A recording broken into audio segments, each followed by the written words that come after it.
Wizards of the Coast may be in a lot of trouble if they don't start paying attention to what's happening with their sealed product after release.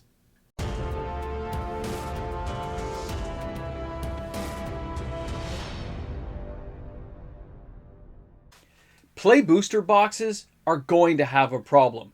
Wizards of the Coast better start paying attention. Welcome back, everyone. MTG Moxman here, and thank you again for hanging out today for another video.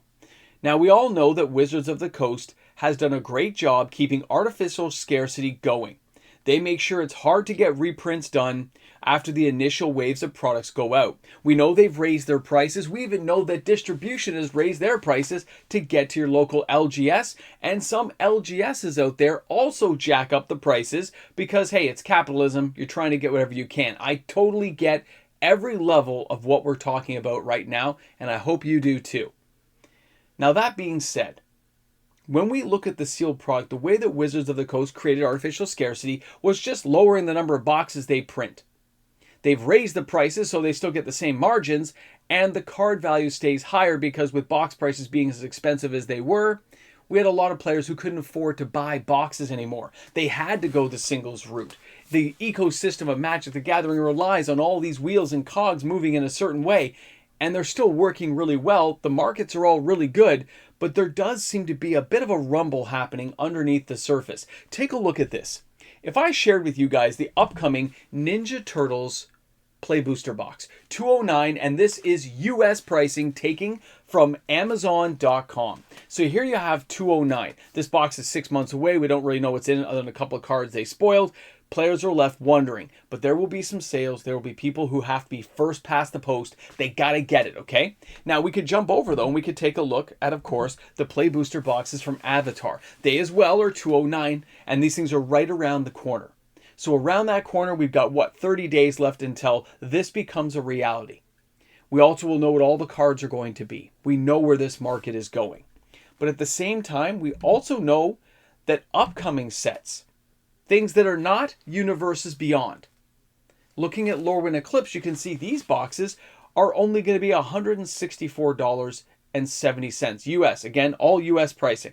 So you can look at that and say, okay, so it's $165, okay. So we're looking again, if we jump back and take a look at the first box, you can see we're talking about $50 difference in value, probably because of the IP licensing fees.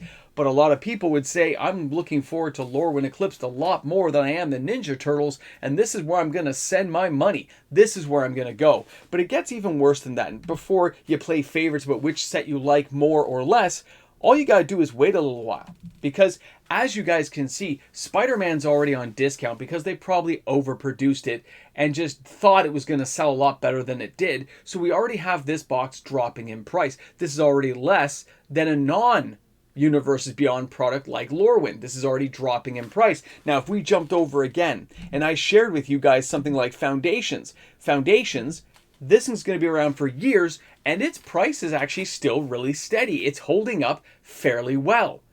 Now, of course, we could take this against Tarkir. We could take this against Edge of Eternities. You'll find a similar thing. The in-house IPs are actually holding up really well. Now, if we jump over, though, and take a look at things like, Aether Drift or Duskmourn, all those boxes are on the lower side of the value point for players. They aren't as interested, they don't really like the idea of it, and they're not really after any of the cards, or at least they're not willing to carry sealed boxes of that product on their shelves for years on end, hoping. Because Wizards of the Coast, when they do a good job and keep production numbers low, it makes a lot of other people jump into the market. But when you have a glut in the market and everywhere you look you can find certain products, people tend to stay away from it. It takes a very long time for that market to absorb the leftover product. That's what's going to happen with Spider-Man. That's what's going to happen with Aether Drift. Now, right now, this is not a fire sale. We don't have like a whole bunch of product being dumped like we did when Cynthia Williams was around. We don't have this stuff pouring into the market and it's like $60 a box.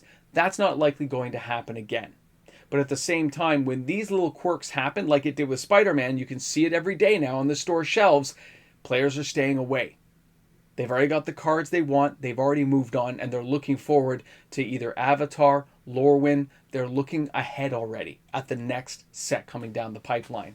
We also talked about how well the Secret Lair did yesterday, which tells you there is wallet fatigue, but only for certain items. Players still have money if they want to spend it on stuff, and they're still willing to do so when it catches their eye, which tells you that the products you're putting out, Wizards of the Coast, are not eye-catching enough, they're not scarce enough, they're not special enough to have players decide to open sealed product, to buy boxes to hold on to. Even flippers and scalpers are tending to stay away from this stuff. That's all something to take under the purview of what Wizards of the Coast is trying to accomplish by making this a collectible, fun trading card game, but also drive value into that product, drive value into the singles, into the secondary market, to drive the whales into opening sealed product en masse to generate the income that'll come back to the shareholders at Hasbro. This is all a big chain of events, but it starts to look pretty faulty when we see that these boxes are starting to linger now. There is a bit of a buildup, and that tells me that Wizards of the Coast has overproduced the product. They ramped up their numbers without telling anybody anything, because a lot of the sales number figures I have from all the stores I deal with are pretty similar over the last year. So if the sales figures are about the same, why do we see extra product sitting around in other places? This is where it gets very interesting as a person on the outside looking in, as a content creator viewing this stuff. I'm like, they must have overproduced or wouldn't have so much sitting around. Wizards of the Coast needs to pay attention to what they're trying to do. Yes, they want to have enough for everyone, but they still got to keep it scarce. They got to keep the reprints down to nothing on redoing sealed product, because when they reprint a whole box, when they bring this stuff back to market and there's not enough people who want it, it sits at their warehouse or it sits at distribution. There was a time where nobody was buying sealed boxes, especially Karlov Manor stuff. People stayed away. They were just horrified at the idea of buying boxes for the prices we saw them at. Now that has kind of gone away with the excitement of the boxes we've had this year, of the sets and IPs they brought. Things like Final Fantasy, which by the way, that's like what, $250 a box still? You can jump over and look at Tarkir Dragonstorm, Edge of Eternities. They've had good hits. They've had some big stuff. Bloomburrow still sells very well. But again, these box prices, because they're hard to get, they haven't been totally restocked to the mass yet, where people are like, I don't want to buy this thing. It has a good nostalgic feel. But if you keep stocking it, if you keep building it up, nobody's going to want it. And when nobody wants it, nobody buys it. When nobody buys it, you can't say it's going to people who can afford it, because nobody's buying it. The price hasn't shifted from the base level of where the LGS distribution or Wizards of the Coast paid for things. They'd rather just sit on it than do nothing. And then they learn their lesson, they don't reprint, and then we have a further down the road debacle with maybe an underprinting on a very popular set, and people just clamor with anger. So Wizards of the Coast, I think it's their job to pay attention to this, to focus their efforts on creating value inside the set for players, creating a good game experience for players to play. But when they see those boxes sitting on store shelves, that is a negative context that you don't want to get into, because people are talking about it every day when they see it. When they see, oh my God, how bad was Aether Drift, man? Spider-Man was a nightmare. They could have done so much better. What a missed opportunity. This is what people talk about. This is what they think about. And these are those conversations you hear inside stores. There are some good cards. There's a little bit of this, a little bit of that. But I'm not paying $200 to buy a box. That's not going to happen. I can just buy the single Soulstone for $100. I can buy Eddie Brock for $16 and get the cards I want. I can get Gwen Venom for $15 and avoid having the nightmare of a sealed box opening. Because they're not lowering the price of boxes. They have to understand that only a certain amount of people can afford to buy them. And if there's not value for those people to chase, if it isn't scarce and hard to get, they're not going to buy it anyway. Wizards, I hope you're watching this video. I hope you pay attention, because this is one of those things that is going to come back to haunt you, because we've seen it before. We're not going to go back to 2022, are we? Where everything's overprinted en masse. Crimson Vow, Midnight Hunt, still like $100 a box Canadian, like $80 US. It's still sitting on shelves nowadays. People still remember. Guys, thanks again for hanging out. Thanks for being here on the channel today. We'll see if these prices continue to dip, and will it start affecting collector boxes. We've seen it before, and it could happen again. Thanks a lot, guys. Let me know which products you're excited about. Which ones would you buy on discount? I want to know inside the comment sections. I'll bring you guys all back tomorrow with another video. Have a great day.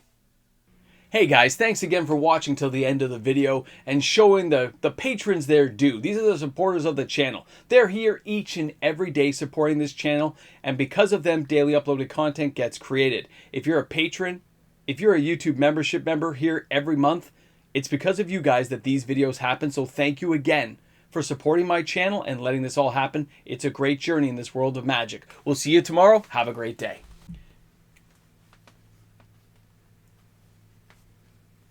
Don't worry, everything's okay. I'm just checking things out. Welcome back to the Ramble Jamble. The Ramble and the Jamble! They gotta pay attention to those box prices. They gotta pay attention to their production numbers. They're printing too much, and it's starting to show. It's been quiet. I thought it was happening, but when I confirmed everything, I'm like, there's too much. Stores aren't carrying a lot of extra, but it's available out there if they want to. And distribution's gotta stop jacking the prices. I'm just saying, they're adding little bits on. I know you are.